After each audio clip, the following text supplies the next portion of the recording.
ಹಲವಾರು ವರ್ಷಗಳ ಹಿಂದಿನ ಮಾತು. ಅಷ್ಟೊಂದು ಮುಖ ಪರಿಚಯ ಇರಲಿಲ್ಲ. ಎಲ್ಲಿ ಬೇಕಾದರೂ ಹೋಗಬಹುದಿತ್ತು. ನಾನು ಕೇವಲ ನಾನಾಗಿದ್ದೆ. ಆಗ ತಾನೇ ಕಂಪನಿ ಆರಂಭವಾಗಿತ್ತು. ಮೊದಲ ಯೋಜನೆ ಎಂದರೆ ಶಾಲೆಗೊಂದು ಗ್ರಂಥಾಲಯ. ನಮ್ಮ ಕನ್ನಡ ನಾಡಿನ ಶಾಲಾ ಮಕ್ಕಳಿಗೆ ಓದುವ ಹವ್ಯಾಸ ಬಾಲ್ಯದಲ್ಲಿಯೇ ಬರಲಿ ಎಂದು ಮಾಡಿದ ಯೋಜನೆ.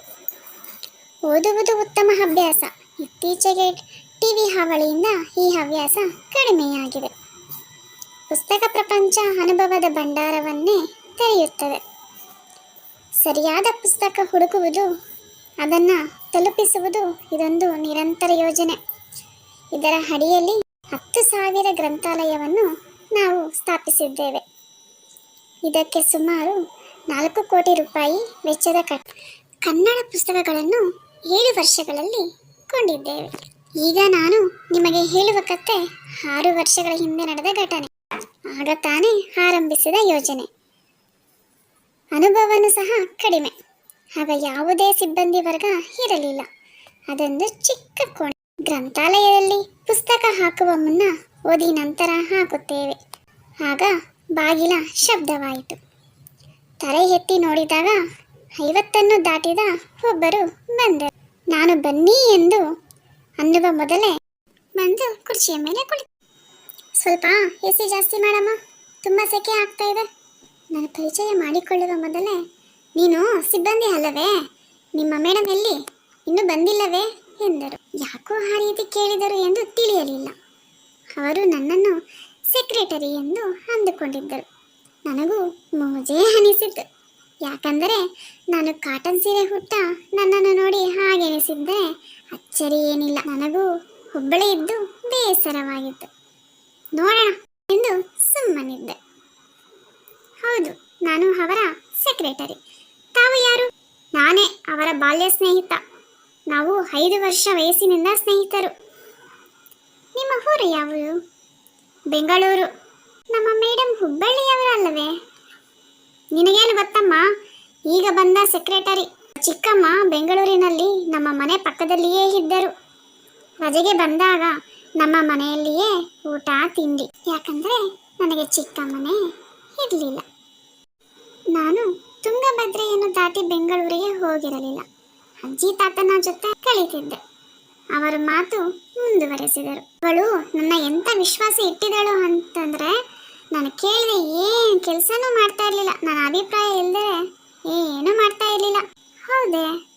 ಹೌದು. ಮದುವೆಯಾಗಬೇಕಾದಾಗೂ ಸಹ ನಾನೇ ಹುಡುಗ ಚೆನ್ನಾಗಿದ್ದಾನೆ ಆಗು ಅಂತ ಹೇಳಿದ್ದೆ.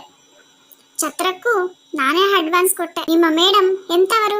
ನನಗೆ ಅವರ ಬಗ್ಗೆ ಏನೂ ಗೊತ್ತಿಲ್ಲ. ಸರಿ, ಅದೆಲ್ಲ ಪುರಾಣ ಏಕೆ?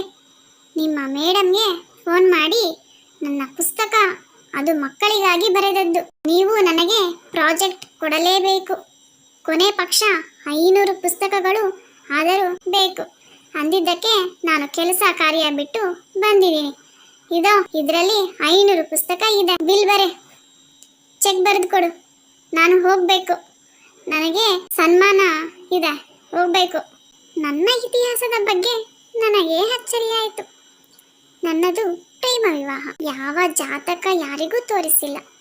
ನಾವು ತಂದೆ ತಾಯಿಯ ಅಪ್ಪಣೆ ಪಡೆದು ಮದುವೆಯಾದವು. ನಾವು ಹೊರಗಿನವರನ್ನು ಯಾರನ್ನು ಸಹ ಕರೆಯಲಿಲ್ಲ. ಆದರೂ ನನಗೆ ನಾಟಕ ಮುಂದುವರಿಸಬೇಕು ಅನಿಸಿತು.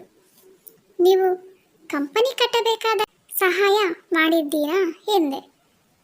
ನಾನು ಇಲ್ಲ ಎಂದರೆ ಕಂಪನಿಯೇ ಇರುತ್ತಿರಲಿಲ್ಲ. ಕಂಪನಿ ಬೇಡ ಅಂದಳು. ನಾನೇ ಒಪ್ಪಿಸಬೇಕಾಯಿತು. ಅಲ್ಲಿಗೆ ನನ್ನ ತಾಳ್ಮೆ ಮುಗಿದು ಕೋಪದ ವಲಯದಲ್ಲಿ ಪ್ರವೇಶಿಸಿದೆ.